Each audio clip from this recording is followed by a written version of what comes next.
भागलपुर में रविवार को पूर्व डिप्टी सीएम तेजस्वी यादव के मंच पर पहुंचने से पहले दो विधानसभा के कार्यकर्ता आपस में भिड़ गए।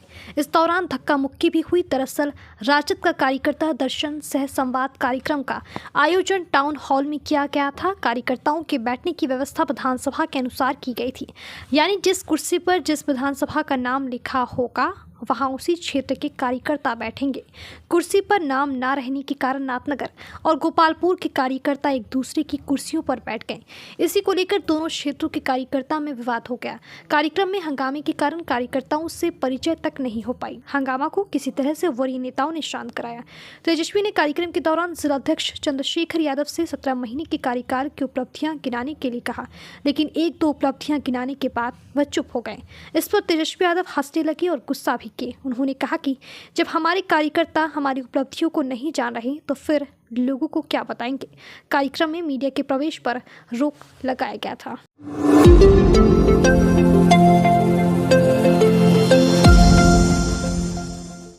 भागलपुर जिला के सुल्तानगंज में प्रस्तावित हवाई अड्डा का निर्माण को लेकर गतिरोध बढ़ता जा रहा है। हवाई अड्डे के लिए चिन्हित किए गए जमीन को लेकर किसान विरोध प्रदर्शन करने पर उतर गए हैं।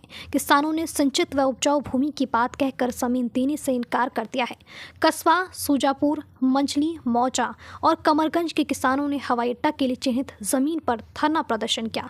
किसान एकजुट होकर अपनी जमीन एयरपोर्ट निर्माण में नहीं देने का फैसला किए हैं। किसानों ने बताया कि जो जमीन हवाई अड्डा के लिए चिन्हित किया गया है वह जमीन सिंचित व उपजाऊ जमीन है।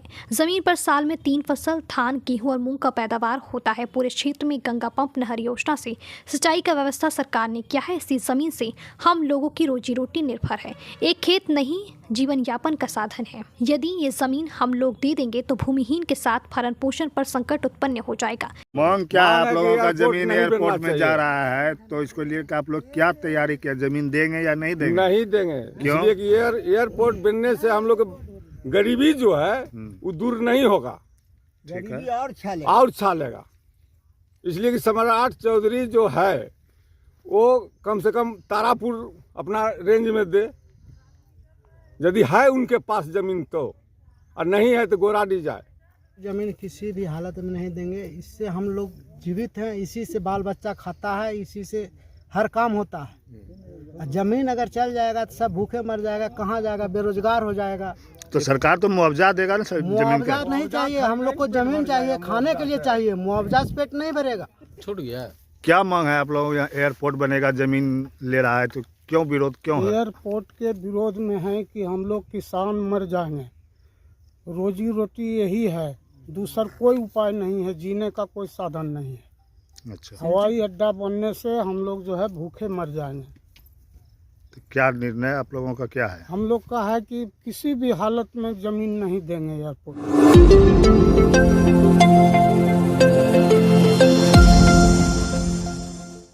भागलपुर कार्यकर्ता दर्शन से संवाद कार्यक्रम में भागलपुर के टाउन हॉल पहुंचे। बिहार में प्रतिपक्ष के नेता तेजस्वी यादव ने टाउन हॉल परिसर में सबसे पहले महिलाओं से संवाद स्थापित किया और कहा कि बिहार में अगर राजद गठबंधन की सरकार बनती है तो सबसे पहले माई बहन मान योजना के तहत 2,500 रुपये प्रत्येक महीने प्रति महिलाओं को दिया जाएगा।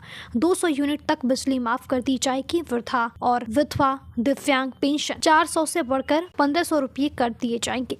साथ ही घरेलू सिलेंडर का दाम घटकर 500 कर दिया जाएगा। तेजस्वी यादव ने कहा कि अगर बिहार में हमारी सरकार बनी तो प्रत्येक परिवार को लाभ लगभग 6,000 से 7,000 सरकार के द्वारा दिया जाएगा। पेंशन वृद्ध लोगों का या विधवा लोगों का या दिव्यांग लोगों का जो मिलता है 400, फिर 400 को जो है हम लोग 1,500 रुपए करने का काम है। हम सब लोग जो है कोशिश कर रहे हैं। गैस सिलेंडर जो मोदी जी ने 1,200 रुपए कर दिया है उसको 500 रुपए कर देगा। इसमें जो है काफी जो है बचत होगा, आप लोगों को जो है आर्थिक न्याय मिलेगा। इसी के तहत ये योजना जो है बहुत ही महत्वपूर्ण योजना है। इसकी खास तौर पे जब हम लोगों ने सर्वे कराया तो 94 लाख परिवार ऐसा है जिसका आय महीना में 6,000 रुपए से, तो खास तौर पे उन महिलाओं को आर्थिक न्याय जो है मिलेगा और कम से कम बचत हो घर में, बच्चा अगर बीमार पड़े तो दवा खरीद ले, अपने मनपसंद।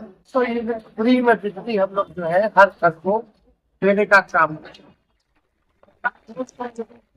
बिजली का बिल भी 1000 रुपये आ जाता है। बात करते कि 2500, 1500, 4000, 1000 बिजली का बचेगा और 1500 जो है कोई ना कोई परिवार में बुजुर्ग रहते हैं, उसको भी जो है बचत घर में नहीं हो पाते, परिवार में कोई बीमार पड़ते हैं। इसके लिए हम लोग जो है लाने का काम करते हैं। तो हर महीने 2500 रुपए जो है माताएं बहनों के खाते में सीधे चलाते हैं।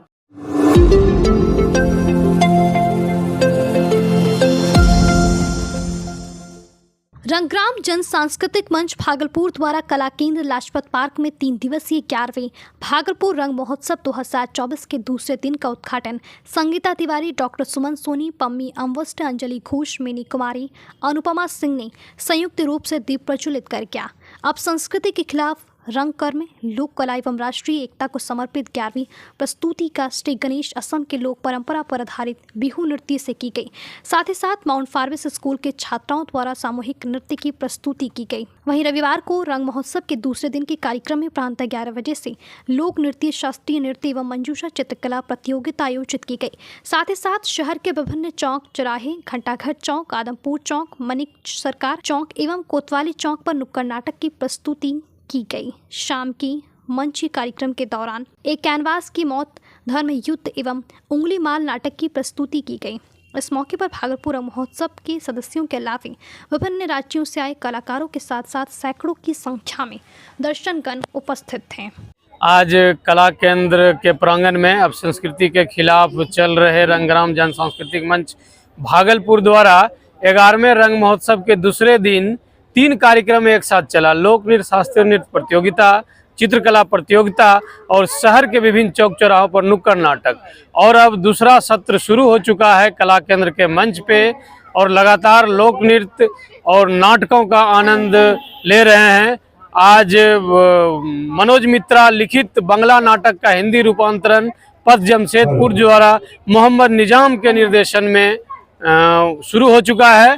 और साथ इसके बाद रविंद्र नगर नाट्य युद्ध दमदम कोलकाता के द्वारा प्रस्तुत होगा नाटक, बंगला नाटक धर्म युद्ध, जिसका निर्देशन डॉक्टर दानी कर्मकार ने किया है।